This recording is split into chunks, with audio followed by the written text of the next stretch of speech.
Gardening tips number 30 with Dennis Hubbard. Hello, good afternoon once again. Dennis Hubbard here. Lovely day, very hot. The plants need water. Now the thing with watering a garden is, with a sprinkler, that can be very, very expensive. If left on for hours, it could be expensive. You can get the same result for the borders with a watering can. But with the lawn, if you cut the lawn too short, you haven't got any protection from the sun with the amount of grass you leave behind. So keep the blade up until we get some rain. Now, so do you think that actually not cutting it too short is a benefit to the lawn? It is, because what's left will protect the lawn itself from the rays of the sun, and it will improve. It's not 100%, but it does work. Believe me, it does work. So don't get your blade too low. Now, with regard to watering with a watering can, people are afraid of the expense if you're on a water meter, which most people seem to be now. But that's not too much of a worry, because this watering can here holds 7 litres of water. Now, for £1 approximately, you can get 144 of those cans of water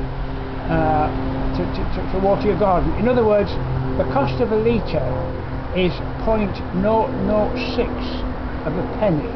Admitted, that's Anglia water.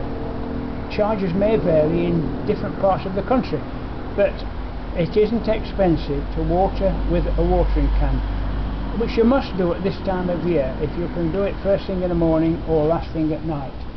So don't be afraid of the cost of water. Right, we'll move on now. We'll move on to... We've seen these before, but now they're in full colour. Why I mention these clematis is because the sun just changed the colour. That is a Will Goodwin. It's a good, it's a very nice clematis. But the sun, you may think, well, I didn't buy that, I bought this. Well, it's the same thing, because the sun does change the colour. Now, we'll move on. This one here, I'm not dead sure what it is. I'm not quite sure what it is, because it was one I dug up from somewhere, put in there, and it's come on like wildfire, but I don't know what it is. The next one, I'll just show you what that is. Making my way around the beer bottle. That's what we call a Hagley hybrid. You see it in the book here. That's a Hagley hybrid.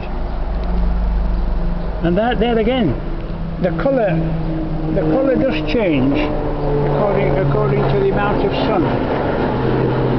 Now we'll move on to the cherry tree. This cherry tree has got cherries on it, but it's still growing because I'm pruning it to make sure that it is an espalier. It's not the sort of thing you do with a cherry tree, but the trouble with these is ants. You've got to watch out for ants, particularly at the ends of the branches. The ants are why? What do they do?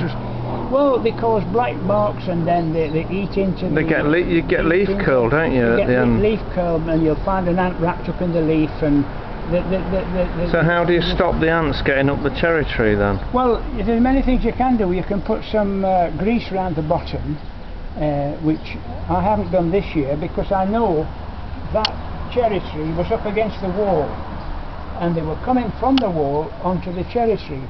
So what I've had to do, I've had to make sure that is away from the wall, so they can't get in via the wall.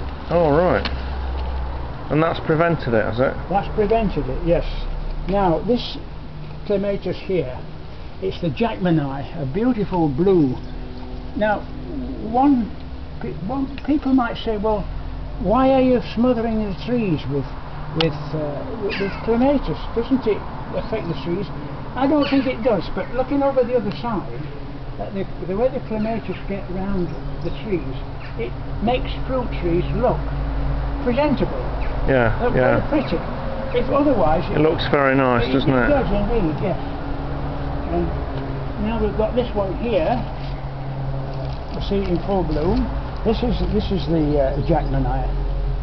A nice one, very nice Jackmania. There again, underneath there is an apple tree, would you believe? The apple tree is underneath there, but there again, it makes the whole thing look very pretty. So they won't hurt one another, obviously. No, there won't be a problem. There's a rose tree there, the pretty late rose in the middle of it all, and you've got a mixture of colour, and that's what you want in a small garden. Here, there's the Victoria plum, and if you can see... Oh wow, yeah. I've taken, I don't know how many I've taken off. I must have taken 100 off, because you don't want more than 2 on a stalk like that. Otherwise, and like we said last year, you need to support the branch. Oh yes, yeah. Or it will snap under the weight of the plums. As they get bigger and bigger, the weight gets heavier and heavier. But it's absolutely fantastic. Yeah. Really, a small tree, small garden, a big crop. Now here we have, as I said before, the cocktail orange pippin is a difficult one to grow, but this year we're having more luck with it, and see they're all over. Now this clematis, it's what we call it the Warsaw Nike, and it just falls over the wall, and it's a beautiful blue. All the late summer, early autumn, a beautiful colour. Not only seen inside, but over the wall, and that's the attraction there. One thing I didn't mention last year was the ranunculus. That's a weird looking thing. Looks a bit like a carnation. Yeah. I bought a packet of 10, in fact. Or a poppy, is it a poppy? No, it's I'll just see if I've got the packet here.